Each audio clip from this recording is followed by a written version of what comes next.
সরকার রাষ্ট্র পরিচালনার দায়িত্ব নিয়েছে, 2 মাসের কিছু বেশি সময় হয়েছে যে সরকার প্রধান আমাদের মাননীয় প্রধানমন্ত্রী জনাব তারেক রহমান, উনি স্বাস্থ্যকে ওনার প্রায়োরিটির একেবারে সর্বোচ্চ পর্যায়ে উনি রেখেছেন।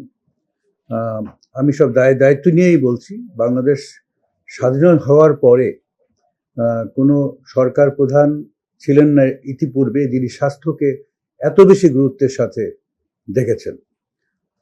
আপনাদের কাছে আমার স্বাস্থ্য, আমাদের খাতের যে দুর্বলতাগুলো, যে রুগ্নতায় স্বাস্থ্যখাত ভুগছে বছর পর বছর, যুগের পর যুগ ধরে, এগুলো নিয়ে বেশি কথা বলার কিছু নাই। আমরা সামনে এগোতে চাই। আপনারা জানেন যে আমাদের স্বাস্থ্য, প্রথমেই শুরু করি আমাদের স্বাস্থ্য খাতের বরাদ্দ।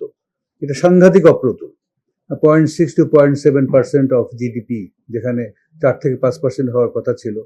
আমাদের মাননীয় প্রধানমন্ত্রীর নির্দেশে ইতিমধ্যে সিদ্ধান্ত হয়েছে যে এই বরাদ্দ বৃদ্ধি পেয়ে জিডিপির 1%, অন্তত পক্ষে জিডিপির 1% এই বরাদ্দ হবে।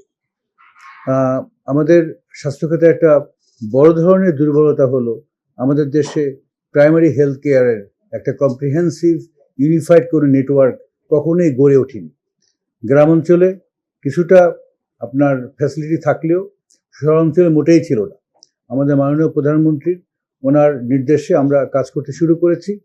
আমরা বাংলাদেশের গ্রাম অঞ্চলের প্রত্যেকটি ইউনিয়নে কিভাবে প্রাইমারি হেলথ কেয়ার ইউনিট করা যায় এবং আমাদের স্বাস্থ্য ব্যবস্থাকে চিকিৎসা কেন্দ্রিক ব্যবস্থা থেকে সরিয়ে এনে প্রিভেনশন এবং প্রমোশন কেন্দ্রিক ব্যবস্থায় পরিণত করতে পারি, সেই কাজ আমরা ইতিমধ্যেই শুরু করে দিয়েছি।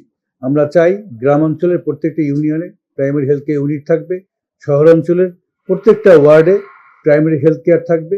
আমরা যারা এই রুমের মধ্যে আছি, আমাদের প্রত্যেকের জন্য একটা করে assigned primary health care unit থাকবে, যাতে করে আমরা কোনো অসুস্থ হলে দিগ্ভ্রান্ত না হয়ে আমরা জানি কোথায় যেতে হবে।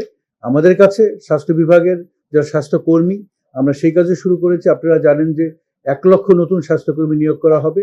আমাদের দেশে এখন প্রায় 42,000, 40 থেকে 42,000 কর্মী আছে যারা মাঠ পর্যায়ে স্বাস্থ্য সেবা দেয়, কিন্তু তারা 3 ভাগে বিভক্ত। স্বাস্থ্য অধিদপ্তরের অধীনে আছে হেলথ অ্যাসিস্ট্যান্ট, ফ্যামিলি প্ল্যানিংয়ের অধীনে আছে ফ্যামিলি ওয়েলফেয়ার অ্যাসিস্ট্যান্ট, কমিউনিটি ক্লিনিকের ট্রাস্টের অধীনে আছে সিএইচসিপি। এদেরকে আমরা একীভূত করার কাজ, আমরা প্রক্রিয়া শুরু করছি। এদের একীভূত করব, এদের একটা টিওয়ার্সের ভিত্তিতে এদেরকে রিট্রেন করা হবে। বাংলাদেশের প্রতিটি ঘরে একজন করে স্বাস্থ্য ওয়ার্কার মাসে অন্তত একবার যায়, যে সেই পরিবারের সদস্যদের বিভিন্ন আপনার স্বাস্থ্যের খোঁজ খবর নেয়। তাদের ব্লাড প্রেশারটা কেমন, তাদের ব্লাড সুগারটা কেমন, তাদের মানসিক স্বাস্থ্যের অবস্থা কেমন, আমাদের মহিলাদের তাদের প্রেগনেন্সি, যারা ম্যারিড তারা প্রেগনেন্ট কিনা, আপনার ছোট বাচ্চা যারা 5 বছরের নিচে বাচ্চা, তাদের হাইট ওয়েট তারা কেমন বৃদ্ধি পাচ্ছে, এই বেসিক ব্যাপারগুলো যাতে তারা খোঁজ নেয়। টিকা দেওয়ার কাজ করবে তারা, সে একই ব্যক্তি। ফ্যামিলি প্ল্যানিং প্রোডাক্ট ডিস্ট্রিবিউট করবে, কাউন্সিলিং করবে, সে একই ব্যক্তি।